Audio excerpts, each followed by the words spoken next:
2024 IPL winner KKR Kolkata night riders. ఇదే Kolkata night riders 2014లో గెలిచింది ఐపీఎల్ని.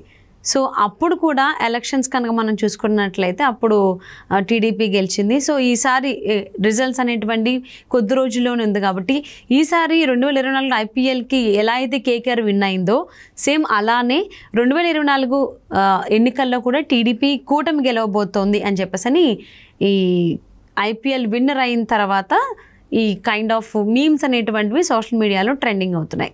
మరి ఇది ఎంతవరకు వాస్తవం? 2014లో ఏదైతే ఐపీఎల్లో కేకేఆర్ విన్ అయింది, టీడీపీ విన్ అయిందో అదే సీన్ ఈసారి 2024లో రాబోతోందా? Scene repeat అవ్వబోతోందా? మరి అంశానికి సంబంధించి వారి విశ్లేషణని, అనాలిసిస్ని మనతో పంచుకోవడానికి ఈరోజు మనతో పాటు ఉన్నారు Jai Bharat national party spokesperson Chiranjeevi Nayak ఉన్నారు. వారితో మాట్లాడదాం. నమస్తే అండి. నమస్తే. జై భారత్ అండి. 2014లో ఐపీఎల్ అలాగే ఎలక్షన్ రిజల్ట్స్ ఎలా అయితే సేమ్ ఉన్నాయో ఈసారి 2024 ఐపీఎల్కి కేకేఆర్ సేమ్ ఉంది. సో ఎలక్షన్ రిజల్ట్స్ కూడా టీడీపీ కూటమి రాబోతోందని చెప్పేసి అని వన్స్ ఐపీఎల్ విన్నర్ బయటకు వచ్చి అనౌన్స్ అయిన తర్వాత దానికి సంబంధించి మీమ్స్ బాగా వస్తున్నాయి. మళ్ళీ టీడీపీ రాబోతోంది, సీన్ రిపీట్ అవ్వబోతోంది అని. మరి మీ అనాలిసిస్ ఏంటి దీనికి సంబంధించి?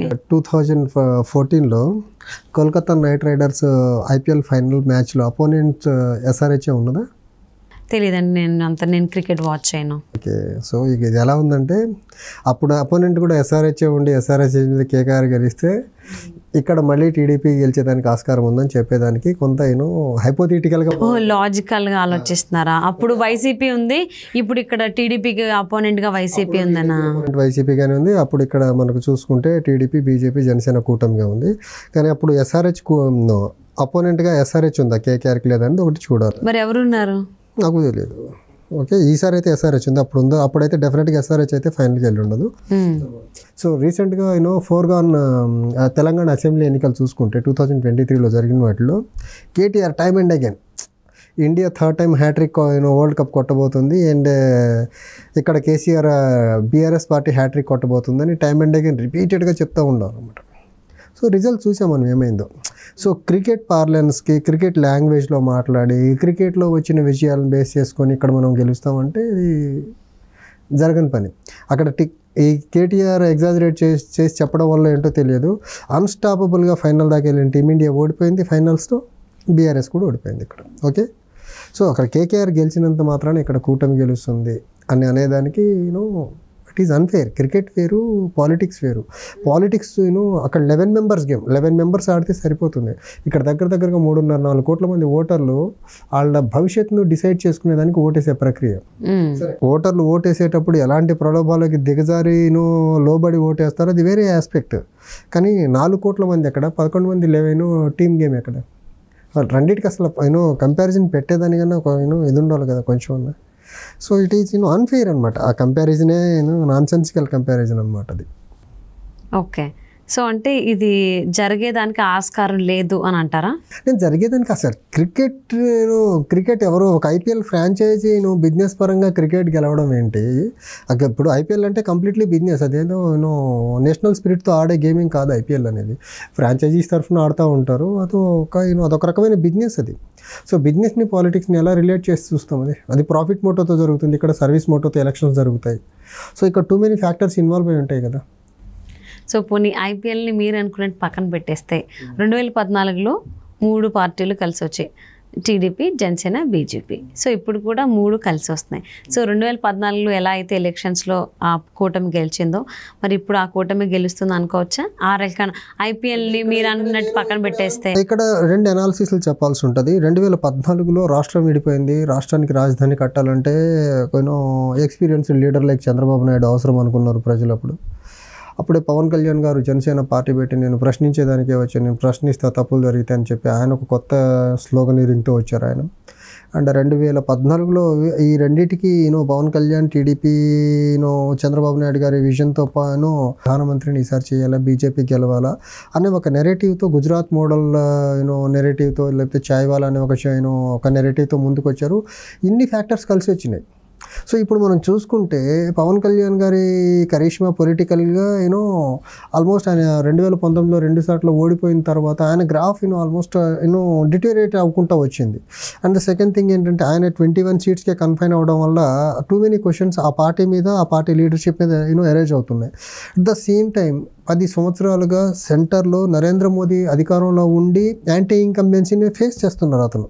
సో 2014లో టీడీపీకి, బీజేపీ, జనసేన కూటమికి ఆల్మోస్ట్ ఇట్ వాజ్ ఫ్రెష్. రాష్ట్రం విడిపోయింది.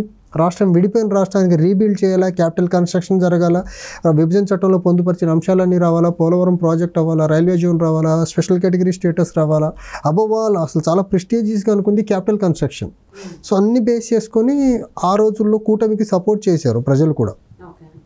కానీ కూటమి నరేంద్ర మోదీ గారు సెంటర్లో ప్రధానిగా ఉండి ఆంధ్రప్రదేశ్ రాష్ట్రానికి రావాల్సిన విభజన చట్టంలో పొందుపరిచిన అంశాలు ఎంత దయనీయంగా ఇవ్వకుండా ఎంత ఇబ్బంది పెడుతున్నారో అది ఆంధ్రప్రదేశ్ ప్రజలు అంత ఈజీగా మర్చిపోవట్లేదండి. పోలవరం ఈ రోజుకి 10 సంవత్సరాలైనా కంప్లీట్ అవ్వలేదు. ఇప్పుడు మనకి క్యాపిటల్ సిటీ దాని గురించి ఆయన శంకుస్థాపన చేసిన రాజధానిని జగన్ 3 ముక్కలు ఆట ఆడుతూ ఉంటే ఆయన ఒక్క మాట అనకుండా సైలెంట్గా ఉండిపోయారు. ఆయన ఆంధ్రప్రదేశ్కి రావాల్సిన రైల్వే జోన్ ఇవ్వలేదు, కడప స్టీల్ ప్లాంట్ ఇవ్వలేదు, స్పెషల్ కేటగిరీ స్టేటస్ ఇవ్వలేదు. ఇవన్నీ ఆయన తాలూకు నెగిటివ్ బ్యాగేజెస్. సో డెఫినెట్గా నా పర్సనల్ ఒపీనియన్ నేను ఫీల్ అయ్యేది ఏంటంటే నరేంద్ర మోదీ గారు ఆంధ్రప్రదేశ్కి చేసిన అన్యాయాన్ని ఆ నెగిటివ్ బ్యాగేజ్ మొత్తం చంద్రబాబు గారు మోయాల్సి వస్తుంది ఇప్పుడు. సో ఒక స్టేజ్లో టీడీపీ ఓన్గా వెళ్తే టీడీపీ గవర్నమెంట్ ఫామ్ చేస్తుంది అన్న దాని దగ్గర నుంచి బీజేపీతో కలవడం వల్ల డెఫినెట్గా నరేంద్ర మోదీ తాలూకు ఫెయిల్యూర్స్ ఎక్కడ ఇండియా వైడ్ ఆయన చేసిన ఫెయిల్యూర్స్, తర్వాత ఆంధ్రప్రదేశ్కి ఏం చేయలేదని ఒక అపవాదు, తర్వాత దేశం లెవెల్లో ఉన్న రైతు నల్ల చట్టాలు తీసుకొచ్చి రైతాంగాన్ని ఇబ్బంది పెట్టారనే అంశం, ఇవన్నీ చూసుకుంటే డెఫినెట్గా నరేంద్ర మోదీ అండ్ బీజేపీ మీద ఉన్న యాంటీ ఇన్కంబెన్సీ డెఫినెట్గా టీడీపీని అడ్వర్స్గా ఎఫెక్ట్ చేస్తుంది. నేను చాలా బలంగా విశ్వసిస్తున్నాను. ఓకే. సో అంటే అప్పుడు విభజన చెందినటువంటి రాష్ట్రం, ఇప్పుడేమో అప్పుల్లో కూరుకుపోయిన రాష్ట్రం ఆంధ్రప్రదేశ్. రాజధాని లేని రాష్ట్రం. రాజధాని ఏంటి అంటే గవర్నమెంట్ ఆఫ్ ఇండియా తన గజెట్స్లో ఎవరైనా క్వశ్చన్ అడిగితే పార్లమెంట్లో వాళ్ళు ఏమంటారు, అమరావతి రాజధాని అంటారు. ఈయనేమో ఇక్కడ 3 ముక్కలు అంటాడు. 3 ముక్కల్లో రాజధాని ఏది అంటే నోబడీ నోస్. అండ్ ఆ 3 రాజధానుల అంశం ఏదైతే ఉందో సుప్రీంకోర్టులో పెండింగ్ ఉంది. ఆయన 3 రోజులు అన్నారు కానీ ఎక్కడ దానికి సంబంధించి ఎటువంటి అడుగు ముందుకేయలేదు. తీసుకున్నారు, కొత్త బిల్తో వస్తామన్నారు, కొత్త బిల్తో రాలేదు. ఉన్న పాత బిల్లే హైకోర్టులో ఉన్న హైకోర్టు ఆల్రెడీ స్ట్రైక్ డౌన్ చేస్తుంది. స్ట్రైక్ డౌన్ చేసే ముందు స్ట్రైక్ డౌన్ జరుగుతుందని తెలిసి బిల్ వెనక్కి తీసుకున్నారు అసెంబ్లీలో వైసీపీ ప్రభుత్వం. తీసుకున్న తర్వాత మళ్ళీ దాన్ని హైకోర్టు యొక్క జడ్జిమెంట్ని సుప్రీంకోర్టులో ఛాలెంజ్ చేశారు. సుప్రీంకోర్టులో అది పెండింగ్లో ఉంది. సో ఇలాంటి కండిషన్స్లో నరేంద్ర మోదీ, టీడీపీ, జనసేన 3 కలిసి, బీజేపీ 3 కలిసిన తర్వాత కూటమి పరంగా ఒక క్లారిటీ ఇచ్చే ప్రయత్నం చేశారంటే చేయలేదు కదా. రాజధాని విషయంలో మీరు నోటీస్ చేసుకుంటే కూటమి క్యాంపెయిన్ మొత్తంలో అమరావతి రాజధాని అనేది ఎక్కడ వాళ్ళ కూటమిలో వాళ్ళ మాటలు ఎక్కడ కనబడలేదు. సో మరి ఏదేమైనా కానీ క్రికెట్కి సంబంధించి అక్కడ ఆ రాష్ట్రానికి సంబంధించి ఏం జరిగినా కానీ మిక్స్ అండ్ మ్యాచ్ చేసుకుంటారు. సో అలానే ఐపీఎల్లో 2014 ఎలా అయితే కేకేఆర్ గెలిచిందో, అపోనెంట్ ఎవరైనా కానీ ఫైనల్లీ కేకేఆర్ అయితే గెలిచింది. సో అప్పుడు కూడా ఎలక్షన్స్లో టీడీపీ, జనసేన, బీజేపీ కూటమి గెలిచింది. సో ఇప్పుడు కొన్ని సినారియోస్ చేంజ్ అయినా కానీ సేమ్ అదే కూటమి 2024 కలిసి పోటీ చేసింది. ఎలక్షన్స్ అయిపోయినాయి, రిజల్ట్స్ కోసం వెయిట్ చేస్తున్నారు. సో ఐపీఎల్ రిజల్ట్స్ వచ్చాయి, అందులో కేకేఆర్ విన్. సేమ్ అదే సీన్ రిపీట్ అవుతుందని చాలామంది అనుకుంటూ ఉన్నారు, భావిస్తూ ఉన్నారు. అది టీడీపీ శ్రేణులు కావచ్చు, మద్దతుదారులు కావచ్చు, అభిమానులు కావచ్చు. సో ఆ కైండ్ ఆఫ్ మీమ్స్ చాలా వస్తున్నాయి, ట్రెండింగ్ అవుతున్నాయి పోస్టులు. సో చూద్దాం అసలు ఏం జరుగుతుంది. మీమ్స్ క్రియేట్ చేయడం చాలా సింపుల్ అండి. ఎవరికైనా ఏదైనా చాలా సింపుల్ తెలిస్తే ఎలక్షన్ ప్రాస్పెక్ట్ ని మార్చలేం కదా. చాలా మంది భావిస్తూ ఉన్నారు. సో దానికి చాలా మంది సంతోషిస్తూ ఉన్నారు. అలా భావిస్తున్న వాళ్ళందరూ ఆశలు నిజమవ్వాలని కోరుకోండి. అదే ఏం జరుగుతుందో నేను అనుకుంటా అన్నీ అయిపోతాయా అంటే అలాగే నేను బోల్డ్ అనుకుంటా. సో అసలు ఏం జరుగుతుంది